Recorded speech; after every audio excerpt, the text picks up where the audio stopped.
राष्ट्र सर्वप्रथम, राष्ट्र सर्वप्रथम, राष्ट्र सर्वप्रथम, राष्ट्र सर्वप्रथम। राष्ट्र सर्वप्रथम की बात कार्यक्रम में आप सभी राष्ट्रवासियों का हार्दिक स्वागत है।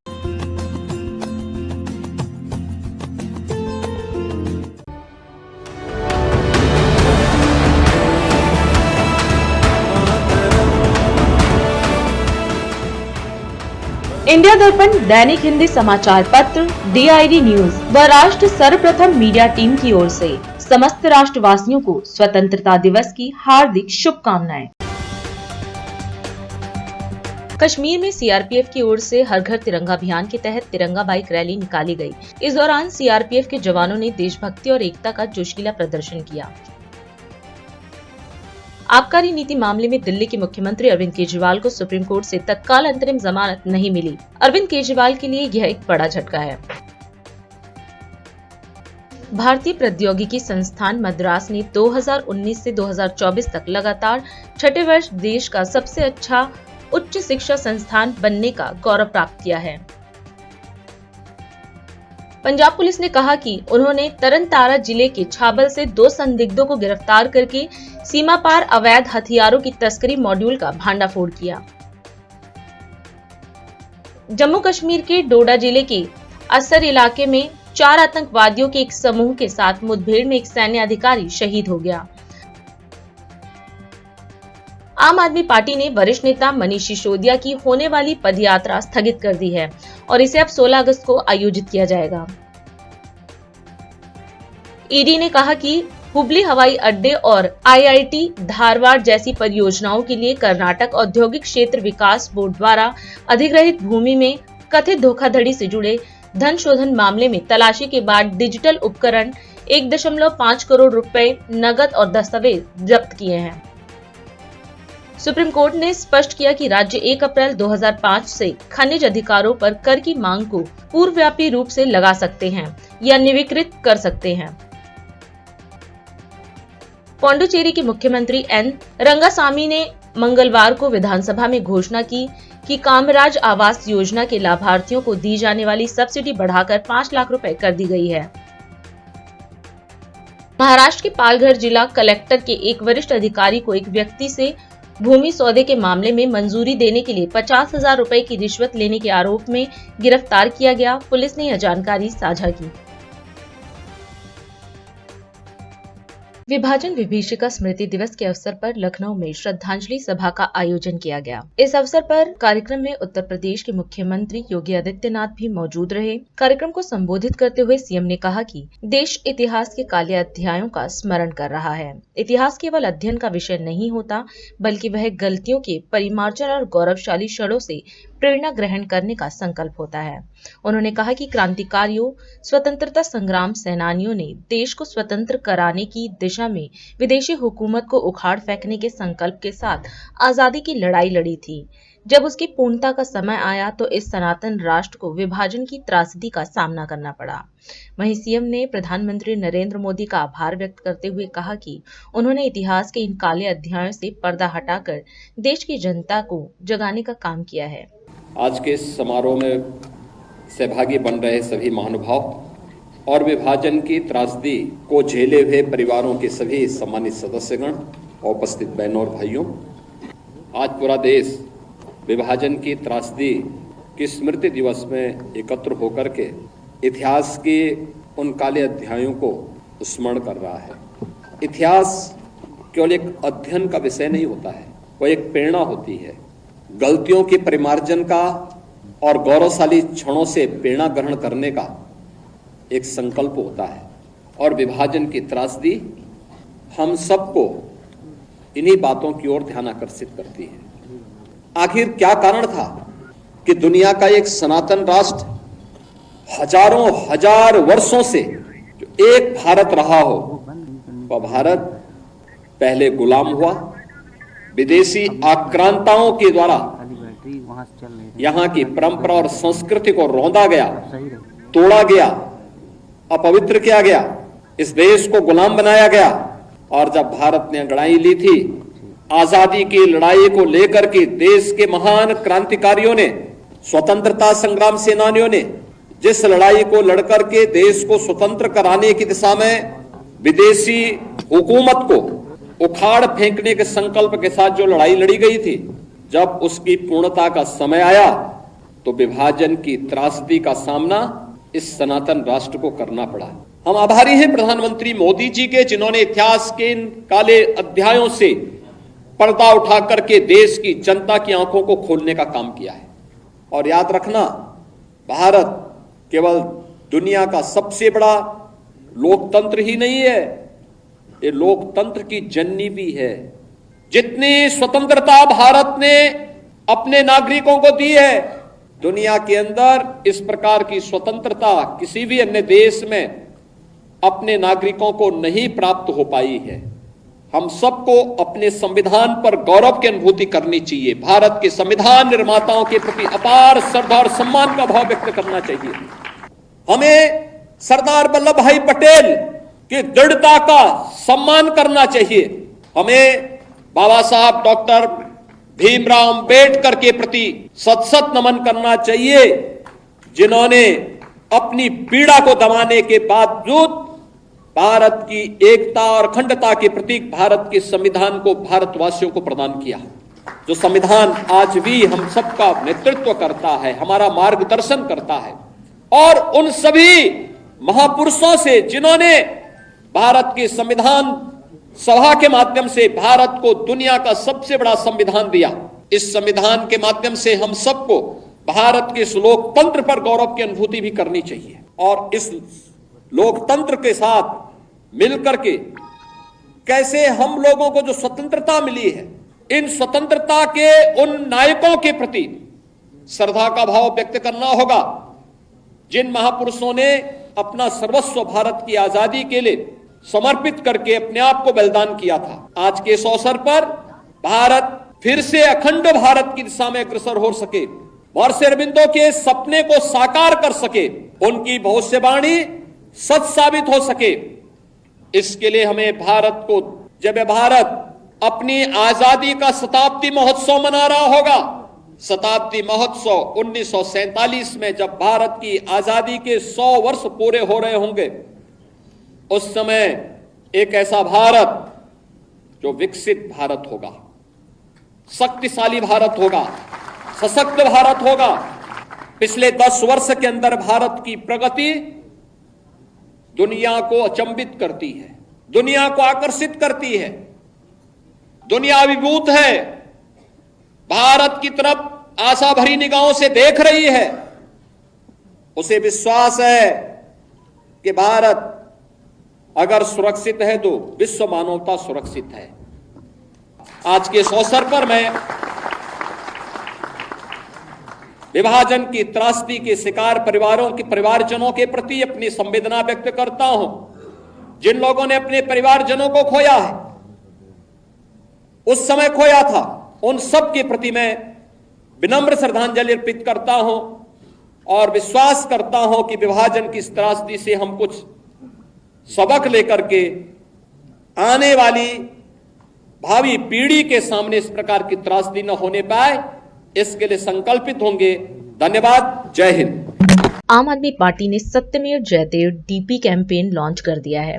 इस अवसर पर आप मंत्री आतिशी ने प्रेस वार्ता कर कैंपेन की जानकारी दी। आतिशी ने कहा कि मनीष सिसोदिया के जेल में 17 महीने रहने के बाद सच्चाई की जीत हुई और वह जेल से बाहर आ गए। उन्होंने कहा कि सच्चाई की जीत के उपलक्ष्य में आम आदमी पार्टी सत्यमेव जयते का डीपी कैंपेन शुरू कर रही है और अब से आम आदमी पार्टी के सभी सोशल मीडिया प्लेटफॉर्म पर सत्यमेव जयते की डीपी कैंपेन शुरू हो रही है।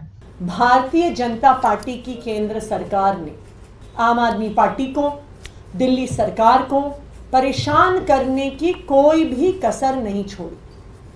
आम आदमी पार्टी के नेताओं पर झूठे केस लगाए, 1 रुपया भी भ्रष्टाचार का उन्हें नहीं मिला, लेकिन फिर भी आम आदमी पार्टी के सभी सीनियर नेताओं को जेल में डाल दिया। मनीष सिसोदिया जी को गिरफ्तार किया, सत्येंद्र जैन जी को गिरफ्तार किया, संजय सिंह जी को गिरफ्तार किया, दिल्ली के लोकप्रिय मुख्यमंत्री अरविंद केजरीवाल जी को गिरफ्तार किया। ऐसी गिरफ्तारियां हमें स्वतंत्रता संग्राम की याद दिलाती हैं। उस समय में भी जो अंग्रेजों के खिलाफ लड़ रहे थे, उनको भी झूठे मुकदमों के तहत जेल में डाला जाता था। जवाहरलाल नेहरू जी जेल में रहे, लाला लाजपत राय जी जेल में रहे, महात्मा गांधी जेल में रहे। हर तानाशाह अपने विरोधियों को, अपने विपक्षियों को चुप करने के लिए जेल में डालने की कोशिश करता है। भारतीय जनता पार्टी ने सोचा था कि अपनी इस तानाशाही से आम आदमी पार्टी को तोड़ देंगे, दबा देंगे, लेकिन उनकी हर संभव कोशिश के बाद भी आम आदमी पार्टी दबी नहीं, आम आदमी पार्टी टूटी नहीं। और आखिरकार मनीष सिसोदिया जी के जेल में 17 महीने होने के बाद भी जीत आखिरकार सच्चाई की हुई और सुप्रीम कोर्ट के आदेश से मनीष सिसोदिया जी बाहर आए। आज इस सच्चाई की जीत के उपलक्ष्य में आम आदमी पार्टी एक कैंपेन सत्यमेव जयते का डीपी कैंपेन शुरू कर रही है।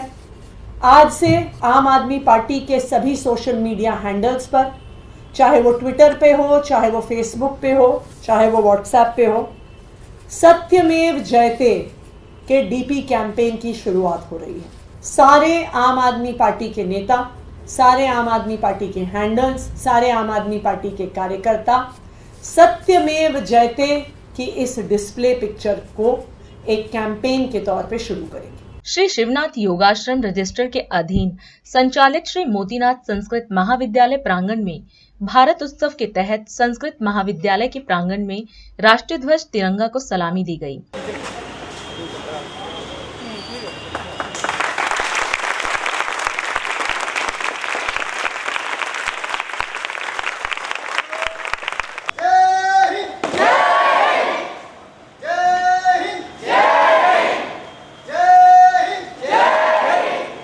और भारत उत्सव के तहत संस्कृत महाविद्यालय के छात्रों द्वारा राष्ट्रभक्ति से ओतप्रोत कार्यक्रम प्रस्तुत किया गया।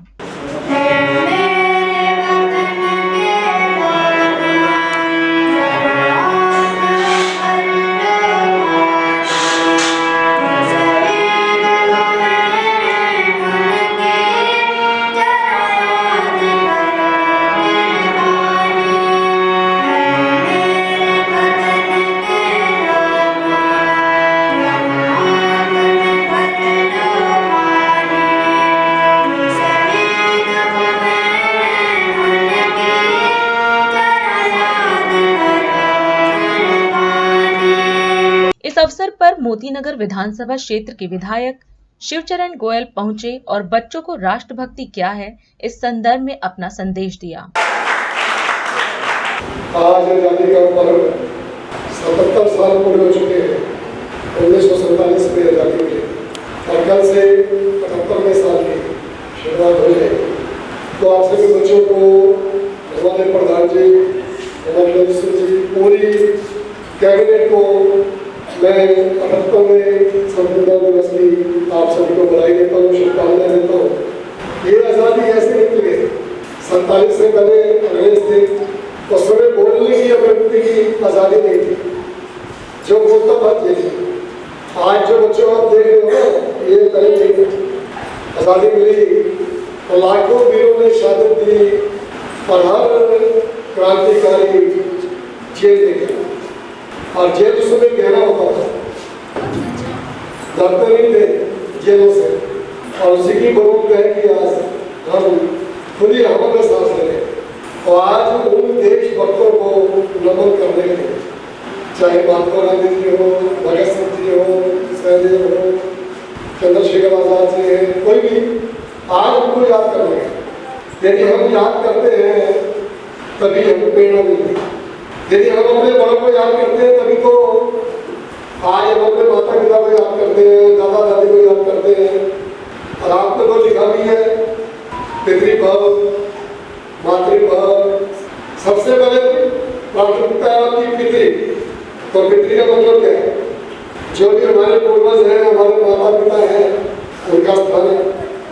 यदि हम अपने पूर्वजों को याद कर ले, जिंदगी में मार नहीं खाएंगे। तो सफलता चाहिए तो हमें अपने देशभक्तों को याद करना पड़ेगा। और छोटे छोटे काम से देशभक्ति है।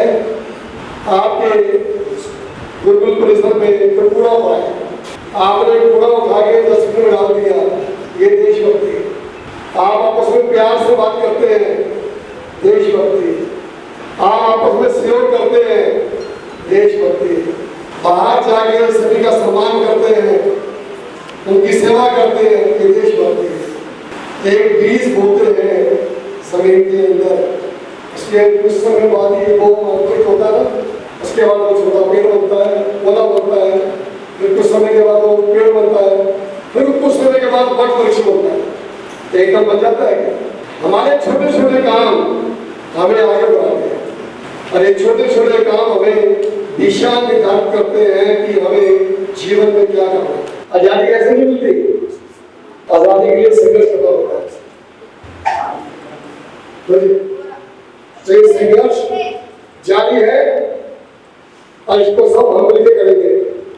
वहीं समाज सेवी दीपिका मल्लिक, राजन मल्लिक, मोतीनाथ संस्कृत के प्रधानाचार्य, अधिकारी एवं प्राचीन सूर्य मंदिर के पुजारी आचार्य मिथिलेश भी कार्यक्रम में उपस्थित रहे। श्री शिवनाथ योगाश्रम रजिस्टर के अधीन चलने वाले श्री मोतीनाथ संस्कृत महाविद्यालय मैनेजमेंट समिति की भी बैठक हुई, जिसमें महाविद्यालय विकास के संदर्भ में जोरदार चर्चा हुई। मैनेजमेंट समिति की बैठक के उपरांत श्री शिवनाथ योगाश्रम रजिस्टर के पदाधिकारियों एवं कार्यकारिणी समिति के सदस्यों की भी बैठक हुई, जिसमें प्रधान दिनेश तंवर, जनरल सेक्रेटरी ललित सुमन, कोषाध्यक्ष श्रीधरन, कार्यकारिणी सदस्य डॉक्टर महेश कुमार, सुदेश कुमार, प्रमोद कुमार, अनिल गुप्ता आदि उपस्थित रहे। तदुपरांत विद्यालय द्वारा स्वादिष्ट प्रसाद का वितरण किया गया। आप भी देखें कार्यक्रम की कुछ झलकियां।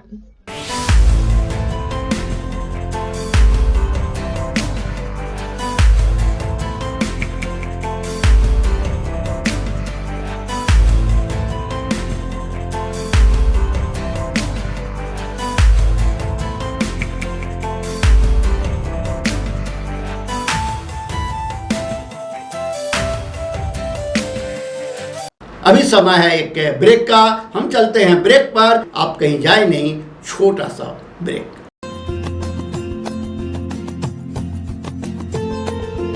कमल बिल्डटेक प्राइवेट लिमिटेड की ओर से आप सभी को स्वतंत्रता दिवस की हार्दिक शुभकामनाएं। Kamal Buildtech Private Limited, fulfilling promises. With our professional team and experience of delivering projects, in past we guarantee you peace of mind and top quality work in an affordable price. Marble art gallery की ओर से आप सभी को स्वतंत्रता दिवस की हार्दिक शुभकामनाएं। हमारे यहाँ furniture, precious stone, manufacturer table उपलब्ध है।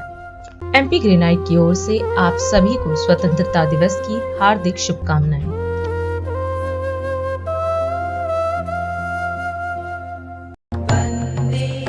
क्लोक टिम्बर ट्रेडर्स की ओर से आप सभी को स्वतंत्रता दिवस की हार्दिक शुभकामनाएं। राष्ट्र सर्वप्रथम की बात कार्यक्रम में ब्रेक के बाद एक बार फिर आप सभी राष्ट्रवासियों का स्वागत। गांधी पार्क देहरादून में स्वच्छता अपनाओ बीमारी भगाओ अभियान का आयोजन किया गया। इस अवसर पर उत्तराखंड के मुख्यमंत्री पुष्कर सिंह धामी भी कार्यक्रम में मौजूद रहे। इस अभियान के अंतर्गत सीएम ने प्रदेश की 13 जिला पंचायतों के लिए वैक्यूम बेस्ड क्लीनिंग मशीन को हरी झंडी दिखाकर रवाना किया। वहीं इस दौरान मुख्यमंत्री धामी ने राष्ट्रपिता महात्मा गांधी की प्रतिमा पर पुष्प अर्पित कर श्रद्धांजलि दी और साथ ही उपस्थित लोगों को स्वच्छता की शपथ दिलाई। जनता को संबोधित करते हुए सीएम ने कहा कि प्रधानमंत्री नरेंद्र मोदी के कुशल नेतृत्व में हमारी सरकार स्वच्छ भारत के संकल्प को साकार करने की दिशा में लगातार आगे बढ़ रही है। उन्होंने प्रदेशवासियों से अपील की कि कूड़ा को एक नियमित स्थान पर ही एकत्रित करें और अपने गांव शहर को स्वच्छ बनाने में अपनी भागीदारी सुनिश्चित करें। स्वच्छता अभियान जो 12 से 14 अगस्त तक पूरे राज्य के अंदर चलाया जा रहा है, इस स्वच्छता अभियान कार्यक्रम में आप सबके उपस्थित होने पर आप सबका अपनी ओर से बहुत स्वागत एवं अभिनंदन करता हूं। भाइयों बहनों, ये स्वच्छता एक ऐसा विषय है जिस पर सामूहिक प्रयास से प्रभावी ढंग से कार्य किया जा सकता है और निसंदेह आप सभी स्वच्छता प्रहरी पूरी क्षमता के साथ जो हमारा स्वच्छता का मिशन है उसके लिए लगातार 7 दिन कार्य करते हैं। बहुत अत्यधिक परिश्रम हमारे स्वच्छता के प्रहरी करते हैं, लेकिन ये जो समय है मानसून का समय, ये मानसून के समय में आपकी जिम्मेदारी और भी अधिक बढ़ जाती है, क्योंकि कहीं पर खुले में कूड़ा पड़ा है तो कहीं न कहीं मलेरिया और जो डेंगू जैसा रोग फैलने का भी कारक बन सकता है। और हम सब लोगों ने ये भयंकर रूप से इस बीमारी का सामना किया है पहले भी। इसी को ध्यान में रखते हुए 3 दिवसीय विशेष सफाई अभियान चलाया गया है। मुझे खुशी है कि इस अभियान में आप सब लोगों ने बहुत बढ़ चढ़कर भाग लिया है और अपना योगदान दिया है। मुझे अवगत कराया गया कि इस अभियान के अंतर्गत देहरादून के प्रत्येक घर से कूड़ा एकत्रीकरण सुनिश्चित करने के उद्देश्य से सभी हमारे वार्डों में विभिन्न सामाजिक संगठनों, युवाओं आदि के सहयोग से जन जागरूकता के कार्यक्रम आयोजित किए गए हैं। निश्चित रूप से देखिए, एक ऐसा अभियान है, इसमें जब तक जन जागरूकता नहीं होगी तो ये अभियान हमारा सफल नहीं होगा। भाइयों बहनों, ये स्वच्छता हमारी जो संस्कृति है, उस संस्कृति का भी महत्वपूर्ण हिस्सा रहा है। हमारे वेदों में और ग्रंथों में स्वच्छता को, पर्सनल हाइजीन को बढ़ावा देने संबंधित बातें उसमें लिखी हुई हैं।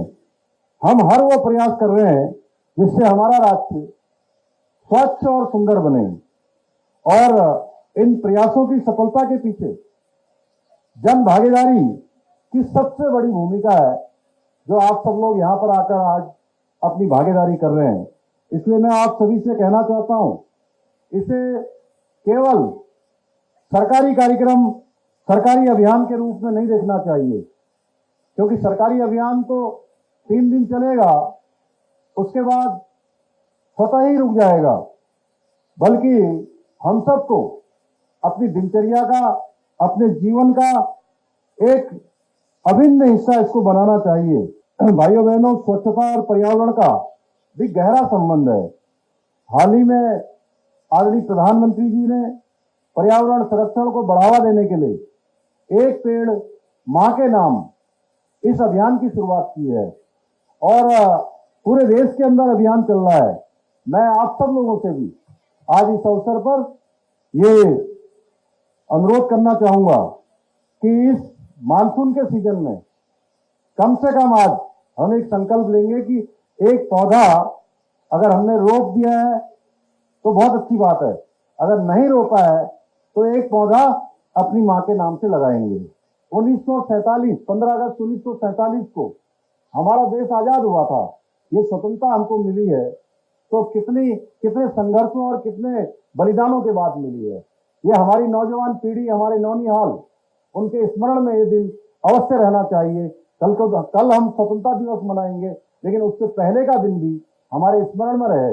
इसलिए मैं भी आज आपको कल के स्वतंत्रता दिवस के लिए भी आप सभी को, चूंकि अपने अपने स्थानों पर आप सब लोग होंगे, मैं आज यहीं से आप सभी को बहुत शुभकामनाएं देता हूं, बहुत बधाई देता हूं। और हर घर तिरंगा जो हमारा अभियान है, पूरे देशव्यापी अभियान, उस अभियान का भी हमारे सभी प्यारे बच्चों को, यहाँ आए हुए एक एक जन को उसका भी सहभागी बनना है। आप सबका बहुत बहुत धन्यवाद। जय हिंद, जय भारत, जय उत्तराखंड। कुरुक्षेत्र में विभाजन विभीषिका स्मृति दिवस का राज्य स्तरीय कार्यक्रम आयोजित किया गया। इस दौरान हरियाणा के मुख्यमंत्री नायाब सैनी भी कार्यक्रम में मौजूद रहे। कार्यक्रम को संबोधित करते हुए सीएम सैनी ने कहा कि प्रधानमंत्री नरेंद्र मोदी ने देश के बंटवारे को तीसरी शताब्दी की सबसे बड़ी त्रासदी कहा है। सीएम सैनी ने बताया कि पीएम ने विभाजन में अपनी जान गंवाने वाले लोगों की याद में विभाजन विभीषिका स्मृति दिवस मनाने की घोषणा की थी।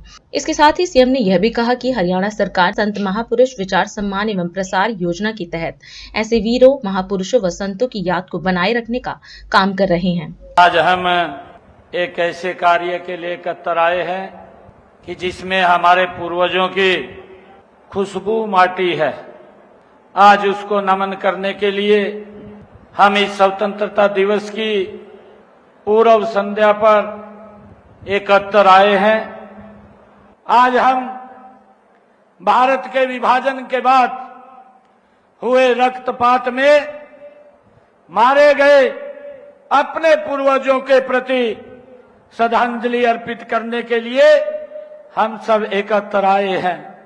भारत का विभाजन ऐसी त्रासदी है जिस पर आजादी के बाद लगभग आधा साहित्य इसी के ऊपर भरा पड़ा है।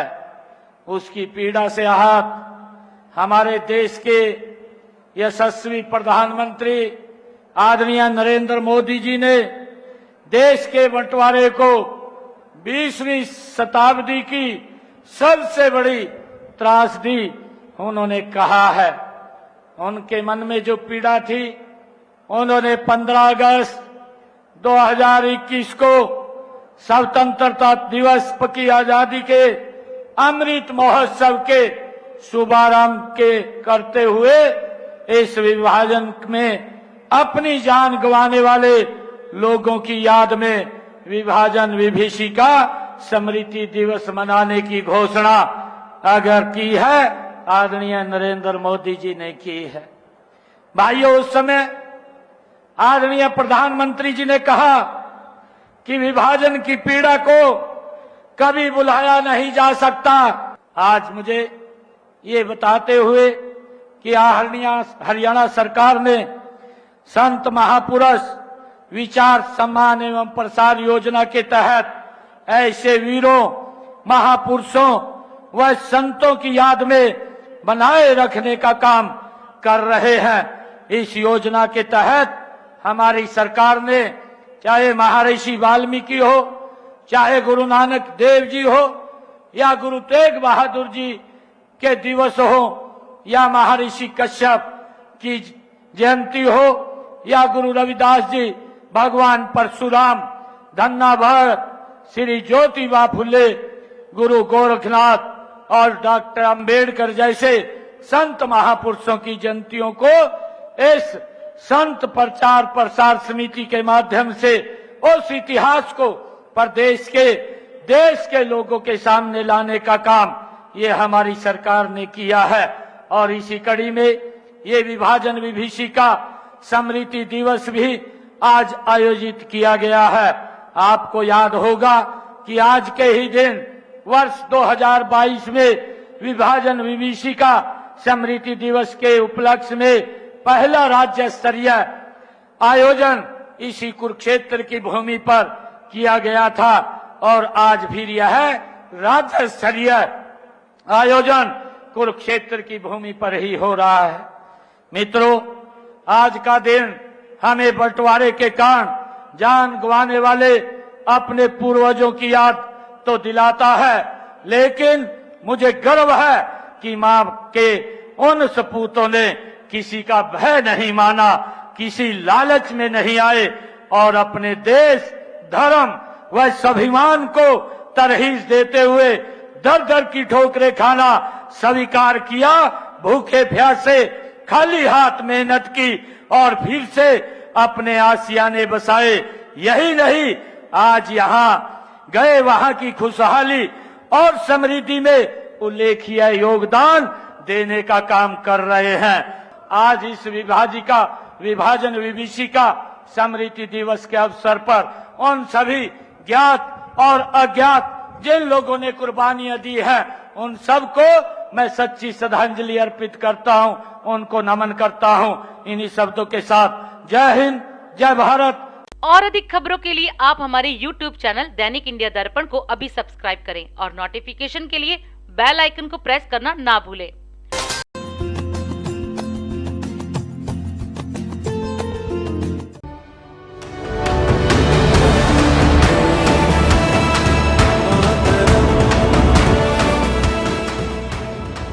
इंडिया दर्पण दैनिक हिंदी समाचार पत्र, DID न्यूज व राष्ट्र सर्वप्रथम मीडिया टीम की ओर से समस्त राष्ट्रवासियों को स्वतंत्रता दिवस की हार्दिक शुभकामनाएं। आज हम इस कार्यक्रम में आपसे विदा लेते हैं। आप अन्य खबरों के लिए बने रहे। राष्ट्र सर्वप्रथम, वंदे मातरम, जाग उठा है भारत। राष्ट्र सर्वप्रथम, राष्ट्र सर्वप्रथम, राष्ट्र सर्वप्रथम। राष्ट्र सर्वप्रथम